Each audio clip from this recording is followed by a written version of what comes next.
उत्तरी पश्चिमी जिला पुलिस की गिरफ्त में ये दोनों बदमाशों के बारे में जानेंगे, आप भी हैरान रह जाएंगे।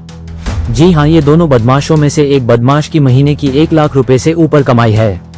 इसके 3 फ्लैट रोहिणी, मॉडल टाउन और मुखर्जी नगर में हैं। दूसरा बदमाश रोहिणी में रेहड़ी पर अंडे बेचने का काम करता है। अब आप सोच रहे होंगे कि हम आपको इन बदमाशों के बारे में ऐसा विस्तार से क्यों बता रहे हैं। इन दोनों बदमाशों की कमाई भी अच्छी भली है और इसके साथ ये बदमाश स्नैचिंग की वारदात को भी अंजाम देते हैं। दरअसल 2 अप्रैल को एक न्यूजीलैंड से आई महिला सुभाष प्लेस इलाके के कोहाट एनक्लेव मार्केट में पहुंची थी। तभी 2 बाइक सवार बदमाशों ने न्यूजीलैंड से आई महिला का बैग छीनकर मौके से फरार हो गए थे। इस बैग में महिला का न्यूजीलैंड का पासपोर्ट के अलावा Aadhaar card, OCI card, cash, New Zealand के डॉलर और कुछ अन्य सामान भी था। इस घटना की जानकारी जैसे ही दिल्ली की मुख्यमंत्री रेखा गुप्ता तक पहुंची, उन्होंने हस्तक्षेप करते हुए महिला की मदद करने की आला अधिकारियों को निर्देश दिया।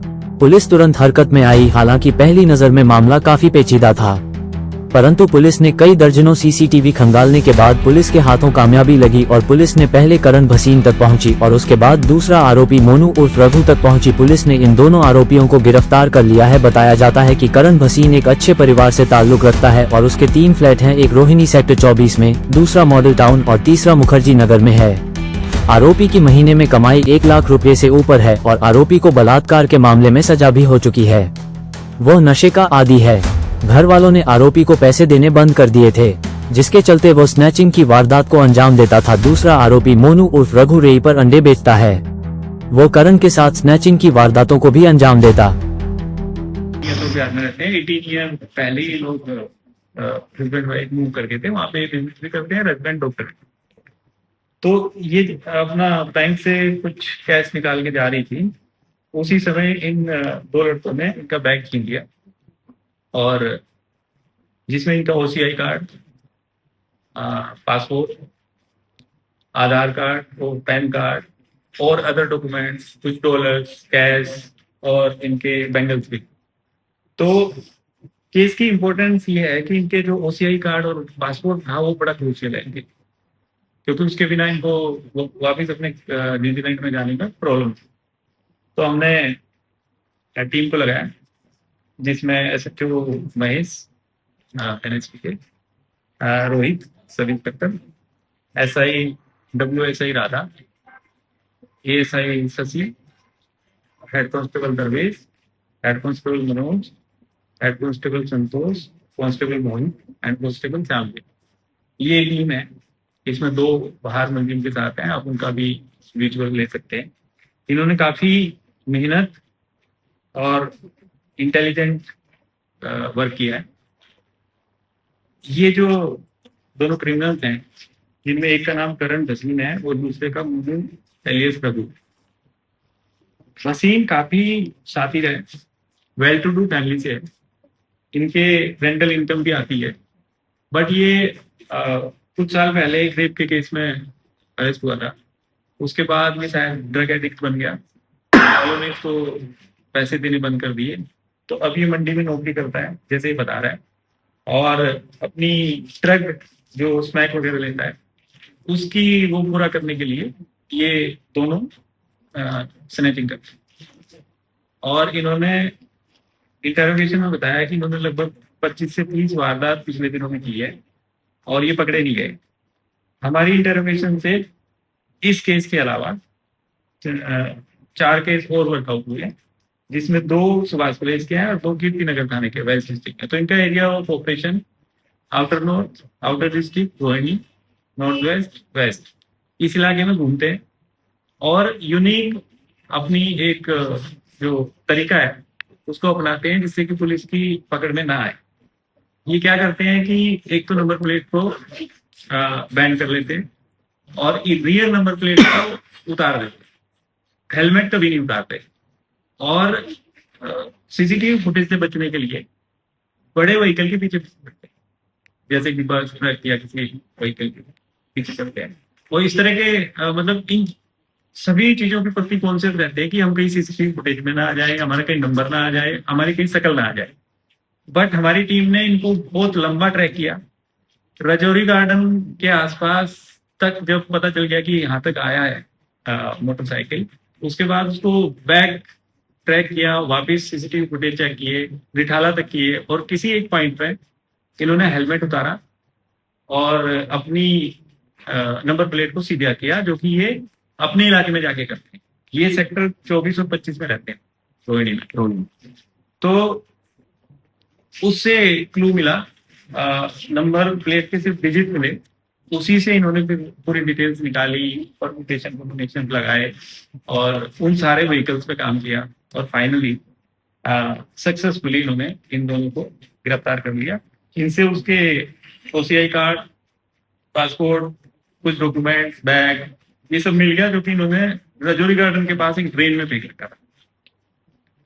जहां तक इंडियन करेंसी, डॉलर और कड़े की इन्वेस्टिगेशन है, वो भी चल रही है। कुछ क्लू मिले हैं और होपफुली वो भी मिल जाएगा। घूमते हैं और ऐसी जगह पे वारदात करते हैं जहाँ पे छोटी मोटी मार्केट हो, बैंक हो, ज्वेलरी शॉप्स हो, जिससे कि इनको लगे कि जो भी यहाँ से दुकान से निकलेगा या बैंक से निकलेगा तो उसके पास कैश या ज्वेलरी कुछ ना कुछ होगी। और ये सिर्फ बैग छीनते हैं, मोबाइल नहीं छीनते। टेक्निकली ये जानते हैं कि मोबाइल से ट्रैक किया जा सकता है, तो इसलिए कभी। वहीं जब शिकायतकर्ता महिला से टोटल खबरें के वरिष्ठ संवाददाता राजेश खन्ना ने बात कर यह जानने का प्रयास किया कि वह दिल्ली की मुख्यमंत्री रेखा गुप्ता और दिल्ली पुलिस के द्वारा इस मामले को सुलझाने को लेकर वे किस तरह से देखती हैं। आइए देखते हैं महिला से विशेष बातचीत। इस पर महिला ने क्या कहा। मेरा नाम सोमना चौधरी है और मैं न्यूजीलैंड की सिटीज़न हूँ और इंडिया की भी सिटीज़न हूँ। 2 अप्रैल को मैं गुवाहाटी एनके पे वॉक कर रही थी और वॉक के दौरान सर 2 लड़के आए बाइक पे, ब्रदर के साथ ही थी। उन्होंने मेरा बैग छीना। बैग में मेरी कुछ बिलोंगिंग्स थी और उसके साथ साथ मेरे डॉक्यूमेंट्स थे, जिनमें OCI, पैन कार्ड, आधार कार्ड और सर उसमें मेरा न्यूजीलैंड का पासपोर्ट भी था। उसके बिना मैं वापस नहीं जा सकती सर। तो मैंने बहुत रिक्वेस्ट की पुलिस को कि मुझे ये चाहिए, इसके बिना मेरे 3 बच्चे हैं न्यूजीलैंड में, बहुत मुश्किल हो जाएगा। और उन्होंने बहुत मदद की सर। नेक्स्ट डे CM साहिबा ने बुलाया, इन सभी ने प्रोएक्टिव होकर सर बहुत मदद की है मेरी। अनफॉर्चुनेटली मेरे डॉक्यूमेंट्स अब डैमेज हैं, बस उसमें भी ये मदद कर रहे हैं और पूरा आश्वासन दे रहे हैं कि जो भी हो सकेगा वो करेंगे। मगर मुझे मैं बिलीव नहीं कर रही थी कि ऐसा हो सकता है। मैं दिल्ली में, इंडिया में ही पैदा हुई हूँ, लेकिन एकदम से ही हुआ। और मगर सभी ने एज अ सिस्टर कंसीडर करके मुझे बहुत आश्वासन दिया। आइडिया कैसे आया CM से मिलने का आपको सीधा? सर उन्होंने ही मुझे बुलाया। अच्छा। उन्होंने ही बुलाया। एक्चुअली पुलिस के मैंने क्राइम ब्रांच के लोग भी वहाँ आए। विदिन 2 आवर्स उन्होंने मुझे सारी फुटेज दिखाई। उन्होंने कहा चेहरे अभी नहीं हम रिजेंबल कर पा रहे हैं, लेकिन वो भी उन्होंने नेक्स्ट डे तक कर लिए। शायद ये बात उन तक पहुंची कि एज अ मदर उन्होंने अंडरस्टैंड किया कि मुझे वापस जाना है और मैं कैसे जा पाऊंगी। बच्चे हैं मेरे और डॉक्यूमेंट्स बहुत इंपॉर्टेंट है। तो उन्होंने मुझे खुद बुलाया वहाँ पे और मेरी FIR उन्होंने चेक की और फिर सर को कॉल किया और वहाँ SHO सर को भी थोड़ा कहा कि आप प्लीज़ करिए, ये बहुत इंपॉर्टेंट डॉक्यूमेंट्स है। तो मैं यही कहूँगी दिल्ली प्रशासन ने प्रोएक्टिव होकर मेरी मदद की। अब मेरा यही उनसे रिक्वेस्ट है कि प्लीज़ मेरी बाकी जो भी बिलोंगिंग्स हैं और जो डॉक्यूमेंट्स मुझे एग्जिट के लिए भी चाहिए उसमें वो मेरी पूरी मदद करें। उसमें कितने पैसे वगैरह थे? सर इंडियन करेंसी थी उसमें 19,000, कुछ NZ करेंसी भी थी, मेरा थोड़ा गोल्ड भी था सर। तो मेरी बिटिया का एक्चुअली बर्थडे था, मैं उसी के लिए आप देखेंगे तानिश के बाहर ही हुआ है ये इंसिडेंट। तो पासपोर्ट के अलावा क्या क्या रिकवर हुआ है अभी? सिर्फ पासपोर्ट और OCI और बाकी के कार्ड सर, और कुछ नहीं अभी। अच्छा, दिल्ली पुलिस के लिए क्या कहना चाहेंगे आप? उन्होंने बात सुलझाया। Well done. मैं बहुत धन्यवाद करती हूँ उन्हें, उनकी पूरी टीम को, और जैसे वो मुझे डेली अपडेट्स कर रहे हैं। और सभी ने, बिलीव मी सर, सभी ने कहा आप हमारी बहन हैं और हम आपकी मदद करेंगे। सर इतना कहना भी बहुत बड़ी बात है, ये लोग इतनी अच्छी पोस्ट पे हैं, डेली ये एक कुरुक्षेत्र के मैदान में है, उसमें भी ये अगर एक केस को जो मेरा एज अ मदर मुझे एज अ सिस्टर ट्रीट करे कि मेरा जाना वहाँ ज़रूरी है और डॉक्यूमेंट्स बनाने में भी मदद करें, तो उन सब के लिए मैं धन्यवाद करना चाहूँगी। होप फॉर द बेस्ट कि अब काफ़ी सुधार आएगा। बहरहाल दोनों आरोपियों की गिरफ्तारी से 5 मामले सुलझाने का पुलिस ने दावा किया है। आरोपियों के कब्जे से पुलिस ने bag, passport, Aadhaar card, OCI card, PAN card, HDFC debit card और कार्ड, वारदात में इस्तेमाल वाहन और कपड़े और जूते जो आरोपियों ने वारदात के समय पहने थे बरामद कर लिए हैं। पुलिस मामले की जांच में जुट गई है। टोटल खबरें दिल्ली से राजेश खन्ना की विशेष रिपोर्ट।